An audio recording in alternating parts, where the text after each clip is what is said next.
Assalamualaikum warahmatullahi wabarakatuh. Jumpa lagi di channel Nur Refleksi Kebayang. Sebelumnya terima kasih yang sudah subscribe, karena berkat kontribusi dan subscribe-nya saya masih tetap bersemangat untuk buat video. Dan terutama buat para pelanggan Nur Refleksi, semoga selalu diberi kesehatan, rezeki yang banyak, dan tentunya hari-harinya semakin bersemangat. Jadi kali ini kita membahas tentang yang namanya masuk angin. Jadi banyak pertanyaan dan juga banyak perdebatan tentang perihal permasalahan kerokan di badan.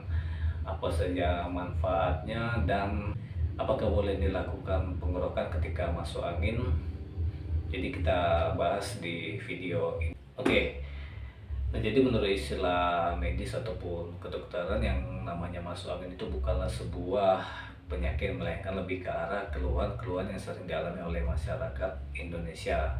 Misalnya mual, perut kembung, pegal-pegal, pusing, flu, batuk, terus nafsu makan berkurang. Nah, jadi begitu penjelasannya. Dan juga biasanya itu terjadi karena imunitas seseorang itu sedang menurun, sehingga terjadilah keluhan-keluhan yang dialami tersebut. Bukan berarti yang namanya masuk angin itu terjadi karena seseorang itu kena angin ataupun kena hujan. Banyak dari kita mungkin yang sedang menonton ini juga melakukan pengerokan ketika mengalami yang namanya masuk angin. Nah, yang jadi pertanyaannya, apakah dengan cara dikerok itu bisa mengobati masuk angin atau bahkan bisa berakibat fatal. Nah, jadi penjelasannya seperti ini. Untuk kerokan itu sendiri sampai saat ini masih banyak pro dan kontra, apakah ada manfaatnya ataupun malah berakibat fatal. Ada sebagian orang yang berpendapat bahwa untuk kerokan ini ada manfaatnya, tapi sebagiannya juga berpendapat bahwa kerokan ini malah berakibat fatal ke tubuh, bisa membuat tubuh lebih gampang masuk angin ataupun membuat tubuh lebih gampang lelah.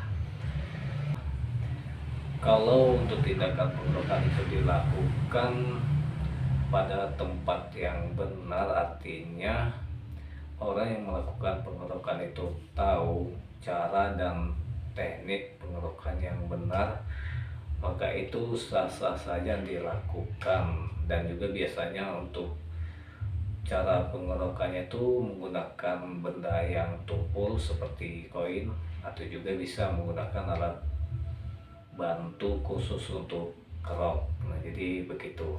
Dan biasanya untuk tindakan pengerokan itu harus menggunakan pelicin ataupun bisa menggunakan body lotion, supaya ketika dilakukan penggesekan di bagian kulit tidak terjadi luka, sehingga tidak menimbulkan efek samping. Dan juga untuk pengerokan ini ada bagian-bagian yang harus dihindari. Nah, untuk bagian itu sendiri ada di bagian leher yang harus dihindari, artinya boleh-boleh saja dilakukan, asal itu tadi orang yang melakukan pengerokan tahu titik dan tempat yang tepat ketika dilakukan pengerokan. Nah, untuk bagian leher ini sendiri kenapa harus perlu dihindari, karena khusus di bagian leher sini banyak titik saraf yang langsung terhubung ke bagian otak. Nah, ketika dilakukan pengerokan tidak sesuai pada tempatnya, ataupun ketika melakukan pengerokan terlalu kencang di bagian leher ini, bisa mengakibatkan pembuluh darah di leher ini akan membengkak atau bahkan bisa melebar dan pembuluh darahnya pecah. Sangat berdampak fatal di bagian leher, bisa menyebabkan stroke dan permasalahan-permasalahan lain yang berhubungan dengan sistem gerak di leher. Selanjutnya, bagian yang dilakukan pengerokan itu ada di bagian titik ideal. Nah, untuk titik idealnya itu ada di bagian punggung belakang. Jadi ketika dilakukan pengerokan di bagian punggung belakang itu terdapat titik-titik saraf ideal yang langsung terhubung ke seluruh saraf dalam tubuh. Nah, artinya ketika dilakukan pengerikan akan terjadi pelebaran pembuluh darah kaliper sehingga dapat merespon hormon endorfin yang membuat tubuh lebih segar, suasana hati lebih tenang, dan pikiran lebih rileks. Secara tidak langsung dapat mengulangi bahkan dapat menghilangkan rasa pegal, rasa capek, rasa mual ataupun flu dan lain sebagainya yang disebabkan dari permasalahan ataupun keluhan yang namanya masuk angin tadi.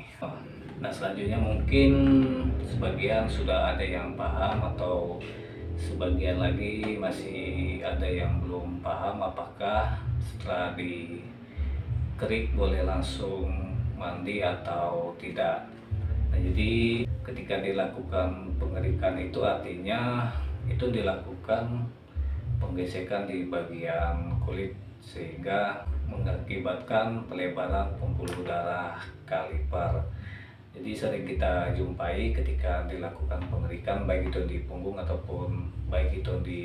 ataupun di tangan, maka terdapat garis merah, bahkan bisa lebih merah lagi warnanya.